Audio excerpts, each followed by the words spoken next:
का मौजू है, ये बड़ा बाबरकत मौजू है। अगर हम तारीख उठाते हैं और तारीख की बात करते हैं तो उस वक्त जब जुल्म आसमानों से बातें कर रहा था, जिंदा बच्चियों को कब्रों में दफन किया जाता था, उस वक्त एक अमन का झोंका आया, एक मोहब्बत का झोंका आया और हजूर सल्लल्लाहु अलैहि वसल्लम की आमद हुई। ये वो शुरुआत थी जब हजूर सल्लल्लाहु अलैहि वसल्लम इस दुनिया में तशरीफ लाए, जब नफ्सा नफ्सी का दौर था, जुल्म का दौर था, उस वक्त हजूर सल्लल्लाहु अलैहि वसल्लम की आमद हुई और हुजूर सल्लल्लाहु अलैहि वसल्लम ने अमन का पैगाम दिया, प्यार का पैगाम दिया, मोहब्बत का पैगाम दिया। यही वो पैगाम है, यही वो इब्तिदा है जो हमारे मजहब की इब्तिदा है। और उसके बाद जो सिला रहमी की मिसालें हजूर सल्लल्लाहु अलैहि वसल्लम ने कायम की, मैं एक छोटा सा वाकया मेरे जहन में आया है कि हजूर सल्लल्लाहु अलैहि वसल्लम एक गली से गुजरा करते थे तो उन पर एक खातून कूड़ा करकट फेंका करती थी। रोजाना गुजरते थे, रोजाना कूड़ा करकट फेंका करती थी। एक दिन गुजरे तो कूड़ा करकट नहीं आया, गंदगी नहीं आई, तो हजूर सल्लल्लाहु अलैहि वसल्लम ने पूछा कि वो खातून कहाँ है? पता चला बीमार है। हजूर सल्लल्लाहु अलैहि वसल्लम उसकी मजाज पुरसी के लिए गए। उसकी मजाज पुरसी जब की तो वो खातून जो है शर्मिंदा हो गई। तो हजूर सल्लल्लाहु अलैहि वसल्लम ने जो हमारे लिए रास्ता चुना, जो हमें सबक दिया, वो मोहब्बत का सबक दिया, अमन का सबक दिया। आज इस दुनिया में सबसे बड़ा जो दहशतगर्द है, जो दहशत की अलामत है, आज इन तागूती ताकतों ने हमें वो बना दिया। इस मीडिया के जरिए, जो इंटरनेशनल मीडिया उसके हाथ में है, और अपनी ताकत के जरिए, जिस ताकत का वो जहां पर उसने मुजाहरा किया इस रीजन के अंदर, और हमें क्या से क्या बना दिया।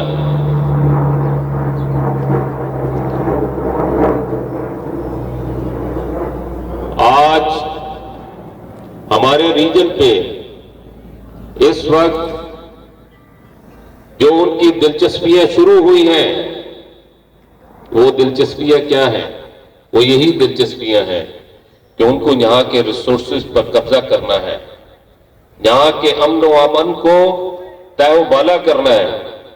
और यही वजह है कि आज 10 साल तकरीबन होने वाले हैं, इस पूरे खित्ते के अंदर एक बदअमनी, एक खौफ और एक अनसर्टेनिटी की कैफियत तारी हो चुकी है।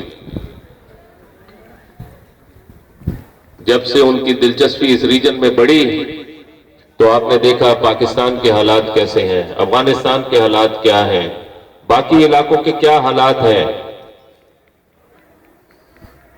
वो जहां पर अमन लाने नहीं आए, वो तो यहां के रिसोर्सेज पर कब्जा करने आए, और उस रिसोर्सेज पे कब्जा करने के लिए उन्होंने मुसलमानों को बदनाम किया, हमारे मजहब को बदनाम किया।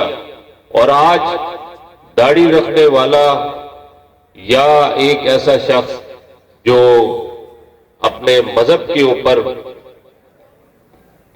पैरवा है, उसकी पैरवी करता है, उसको उन्होंने एक दहशतगर्द डिक्लेयर कर दिया।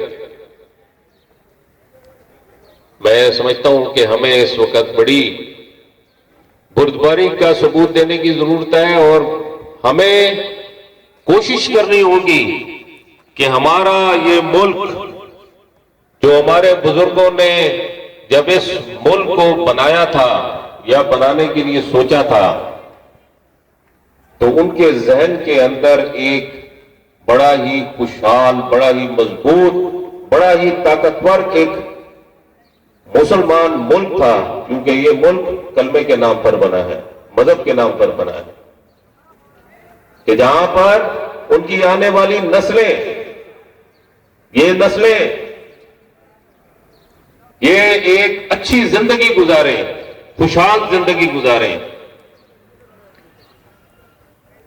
लेकिन आज अगर हमारा मुल्क पस्ती की तरफ है, या हमारी मईशत तबाह है, या हमारे मुल्क में बेरोजगारी है, या हमारे मुल्क में मसाइल का अंबार है, तो मैं ये समझता हूं कि अगर मैं ये कहूं कि इस खित्ते के अंदर अल्लाह ताला ने वो वसाइल नहीं दिए जिन वसाइल की वजह से हम इन तकालीफ के अंदर आए हैं, तो ये गलत होगा। हमारे मुल्क में अल्लाह ताला ने इस मुल्क को, इस खित्ते को वसाइल से भरपूर खित्ता हमें अनायत किया है।